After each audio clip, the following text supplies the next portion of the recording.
Halo adik-adik, jumpa lagi dengan kakak dalam pembahasan soal-soal ujian nasional biologi SMA. Adik-adik, pada pembahasan kali ini kita akan membahas tentang soal yang terkait tentang ekosistem. Adapun lebih spesifik lagi adalah tentang status makhluk hidup dilihat dari segi entah itu dia itu produsen ataupun konsumen adik-adik. Jadi adapun soalnya dikemas seperti ini. Eceng gondok merupakan tanaman air yang berperan sebagai produsen pada ekosistem air tawar. Pada kondisi tertentu, pertumbuhan tanaman ini menjadi sangat pesat karena adanya limbah dari pupuk tanaman yang terbawa aliran ke sungai sehingga dapat menyebabkan. Nah, adik-adik, poin penting dalam penjelasan atau dalam pernyataan di soal ini adalah kita lihat di sini eceng gondok ini merupakan produsen.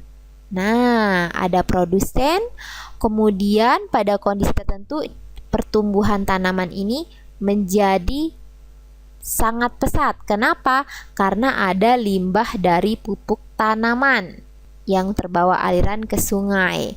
Nah, adik-adik, di sini adik-adik sudah diberikan beberapa pernyataan dan tugas kita sekarang adalah mencari pernyataan yang paling benar adik-adik. Di mana pernyataan itu merupakan akibat dari meningkatnya pertumbuhan tanaman eceng gondok.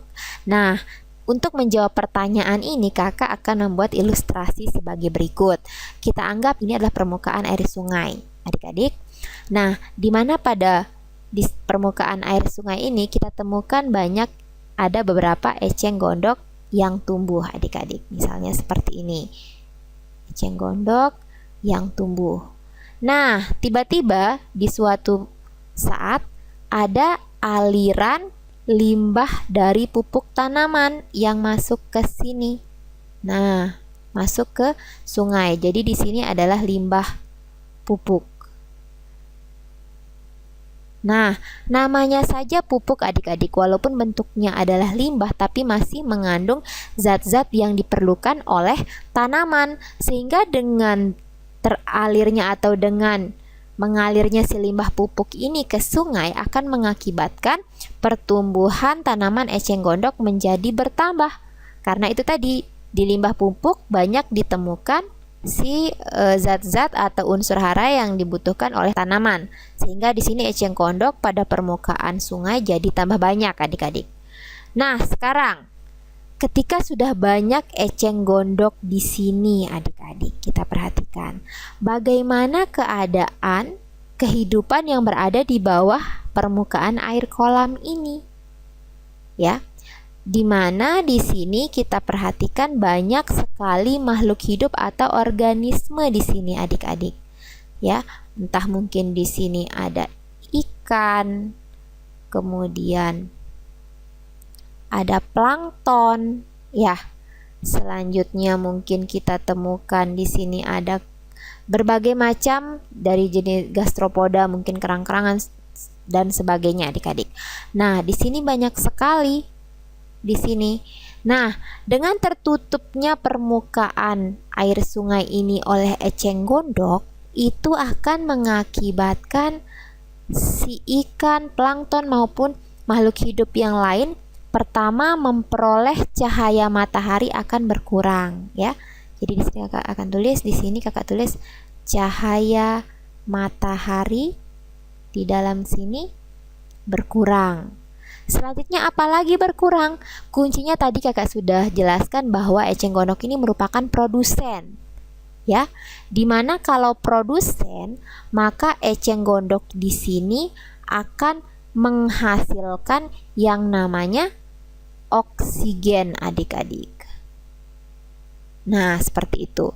Dengan dihasilkannya oksigen adik-adik, maka biasanya oksigen ini digunakan langsung oleh makhluk hidup yang berada di bawah permukaan. Tapi sekarang coba lihat kondisi seperti ini.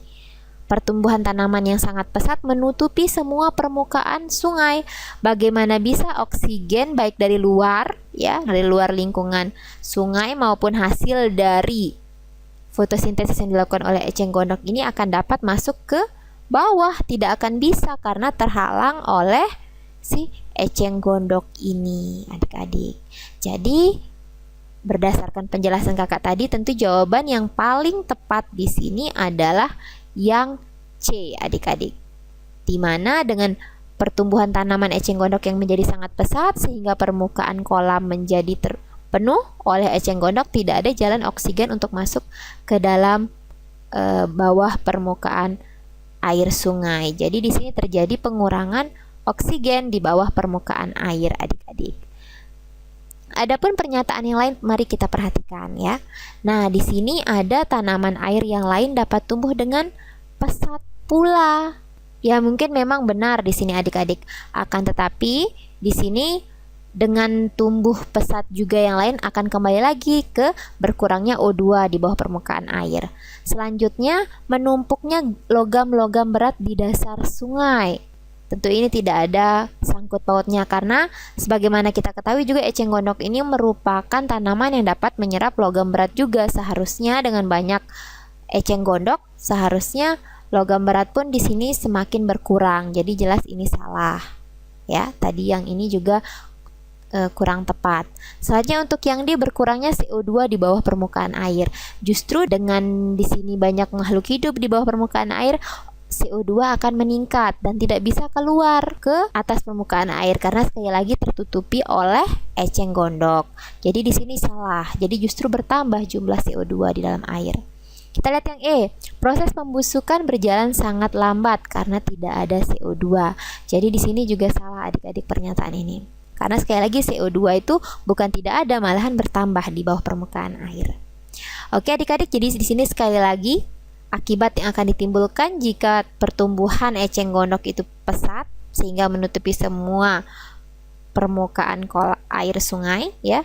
Jadi yang paling benar itu akibatnya adalah berkurangnya O2 di bawah permukaan air. Oke adik-adik, demikian penjelasan kakak tentang kasus eceng gondok yang menutupi sungai ya, yang dimana eceng gondok ini merupakan produsen pada ekosistem dan analisisnya seperti yang kakak jelaskan tadi. Demikian adik-adik, tetap semangat dan sampai jumpa pada konten selanjutnya.